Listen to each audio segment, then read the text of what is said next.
Welcome back to Educator.com's English Grammar course. This lesson is on run-on sentences. Let's get started.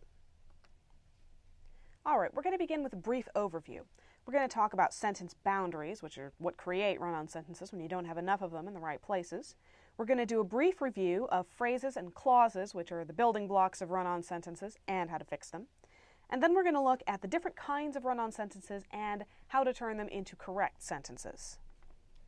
Alright, to begin with, boundaries. Sentences need boundaries, punctuation, and other techniques to break thoughts down into easily digestible chunks. Humans are easily distracted. They need their language, their thoughts in little bits, and so we use boundaries to break them down. Now, when there are too many boundaries, when it's broken down into pieces that are too small, then the sentences end up as fragments, which was covered in the previous lesson. When there aren't enough boundaries, sentences end up as run-ons. Okay, they just go on forever because there's nothing to stop them. That's what we're going to talk about in this lesson. All right. First, we need to establish the difference between a phrase and a clause because that contributes to how run-ons are made.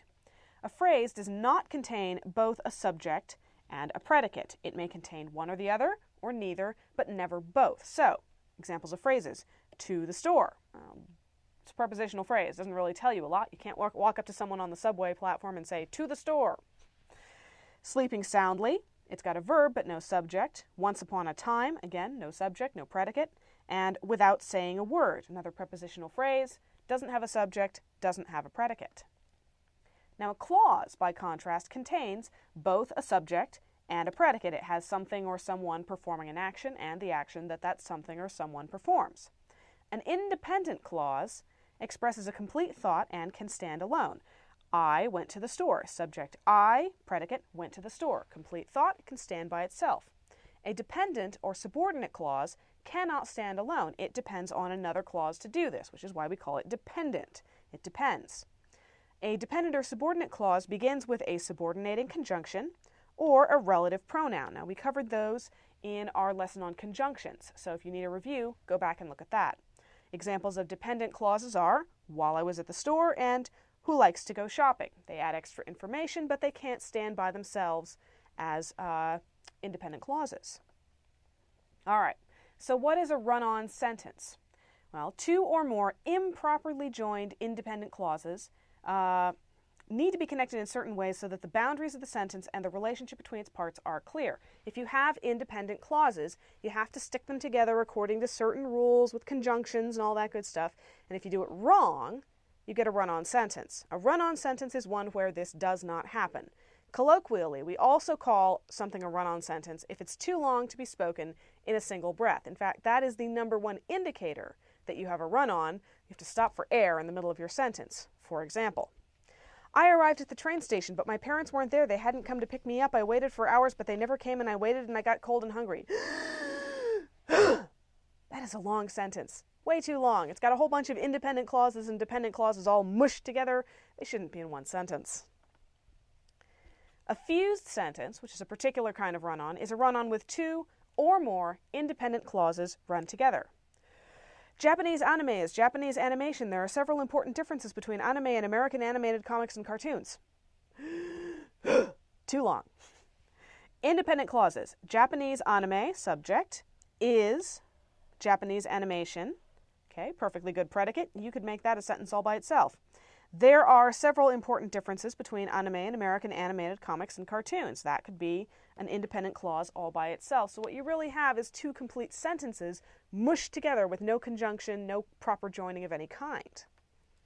Then you have a comma splice, which is a run-on with two or more independent clauses separated only by a comma. Comma splice, just think about the comma spliced into the middle and somebody thinks that qualifies as a conjunction. It's not a conjunction. It just makes the sentence go on and on forever. One important difference is that anime tends to be more realistic and sophisticated than American versions, comma. Our animation often avoids real-life issues such as death or important aspects of daily life such as work. Now, if you tried to say that all in one breath, you would be wheezing. So, those are the major types of run-on sentences. What do you do about them? Well, first of all, we practice a little. See if you can find any fused sentences or comma splices in this passage. Perhaps the greatest comic book superhero of all time, Superman debuted in 1938. This Man of Steel was the creation of two young men, Jerry Siegel and Joe Shuster. Okay, there's your clue. That was too long. Siegel and Shuster were still in high school when they created their hero, whom they dubbed Champion of the Oppressed. Take a good look. Pause the video if you need to. That whole first sentence was one run-on, one comma-spliced sentence. See that comma right there? Perhaps the greatest comic book superhero of all time, Superman debuted in 1938. That could be an independent sentence. Superman debuted in 1938 is an independent clause. Perhaps the greatest comic book superhero of all time is a modifier that depends on the independent clause. So that could be a sentence all by itself, but instead we tack a comma on the end, no conjunction of any kind, and then we say, this Man of Steel was the creation of two young men, Jerry Siegel and Joe Shuster. Okay, you have two sentences mushed together with only a comma. It's a comma splice. All right, so once you've identified run-ons, what do you actually do about them? How do you fix them? Well, there are 5 ways to do it. First, separate clauses with a period. Japanese anime is Japanese animation. There are several important differences between anime and American cartoons. Here's how you fix it. Japanese anime is Japanese animation. Period. Hey, look, we have a completely grammatical sentence right there.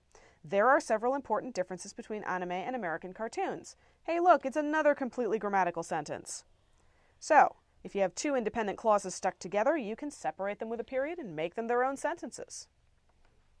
All right.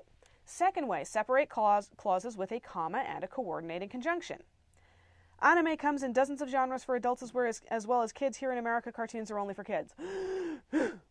Too long, fused sentence. What do you do? Well, anime comes in dozens of genres for adults as well as kids, comma, but note the conjunction.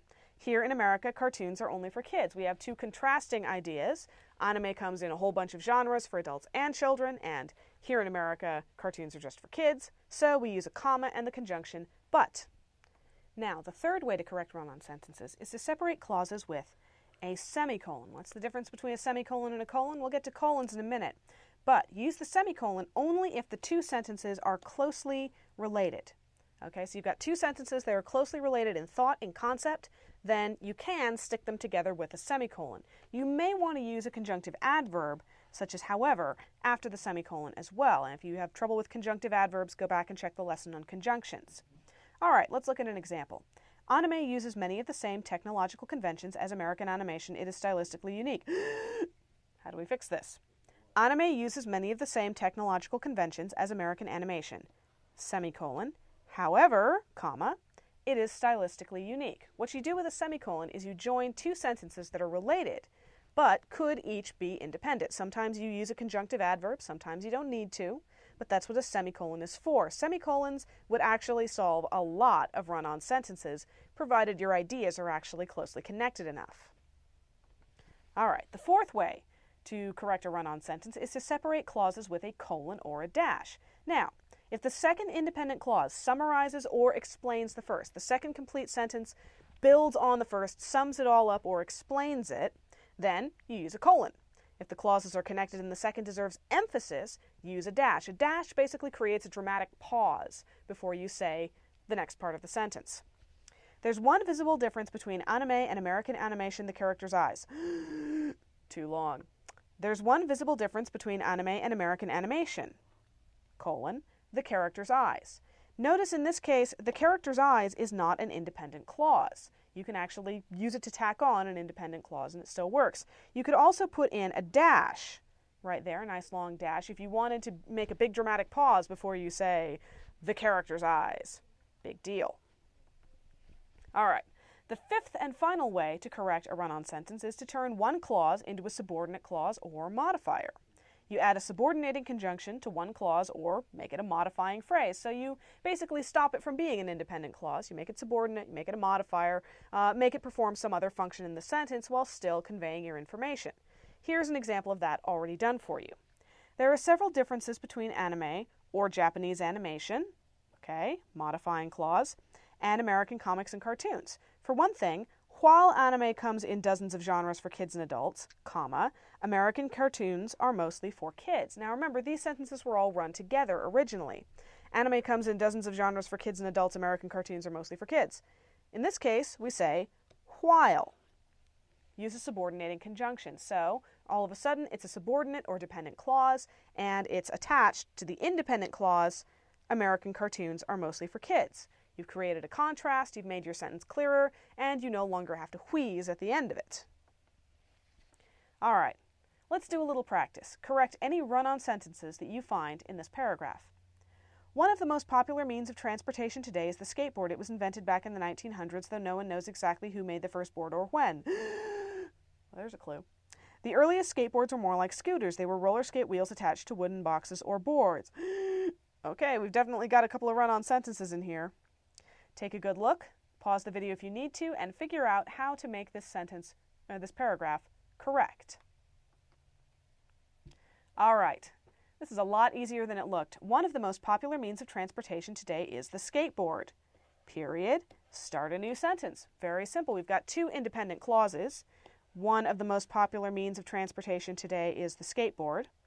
And it was invented back in the early 1900s. Independent clauses, so break them up, make them independent sentences. And then we have the dependent clause, though no one knows exactly who made the first board or when. That's perfectly fine since it's attached to an earlier independent clause, so it can be part of a sentence. The earliest skateboards were more like scooters. We could use a semicolon here because the next independent clause is closely related to the first. They were roller skate wheels attached to wooden boxes or boards. You could also use a colon here because the second independent clause explains the first. They explain how the early skateboards were more like scooters. Either one would work. You could even use a dash and make a big dramatic thing out of it. The earliest skateboards were more like scooters. They were roller skate wheels attached to wooden boxes or boards. If you really feel like being dramatic, go ahead and use the dash. As you can see, run-on sentences are pretty easy to spot. Just listen for the wheeze. And they're pretty easy to correct. Just turn them into something that actually works in the sentence. Add conjunctions, break them into independent sentences, turn them into modifiers or subordinate clauses. Either way, run-ons are not too difficult once you've learned how to recognize them. And that's all for this lesson. Thank you for watching Educator.com.